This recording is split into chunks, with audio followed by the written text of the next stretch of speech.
صلی اللہ علیہ وآلہ وسلم نے اللہ کی پاک بارگاہ میں حضرت امیر معاویہ رضی اللہ تعالی عنہ کے لیے دعا فرمائی. پوچھا کہ کون سی دعا فرمائی؟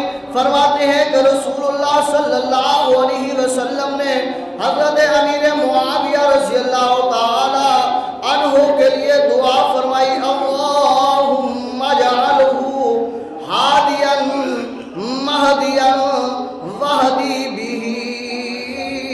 کریم نبی نے اللہ کی بارگاہ میں دعا کی، اے اللہ معاویہ کو لوگوں کے لیے ہادی بنا دے، ہدایت یافتہ فرما دے، اور ان کے ذریعے دوسروں کو ہدایت عطا فرما. سبحان اللہ کہیں. حضرت امیر معاویہ رضی اللہ تعالی عنہ کے لیے آقا کریم دعائیں مانگ رہے ہیں.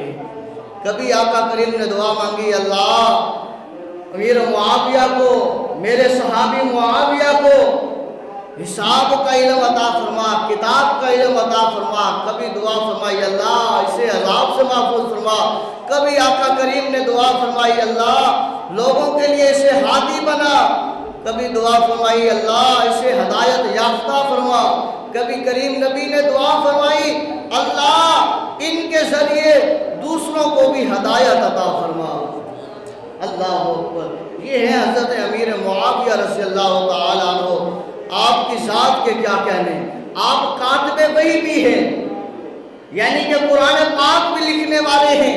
جب قرآن اللہ کے محبوب حضرت محمد مصطفیٰ صلی اللہ علیہ وسلم پر نازل ہوتا ہے تو آپ بیٹھ کر اس قرآن کو لکھا کرتے ہیں.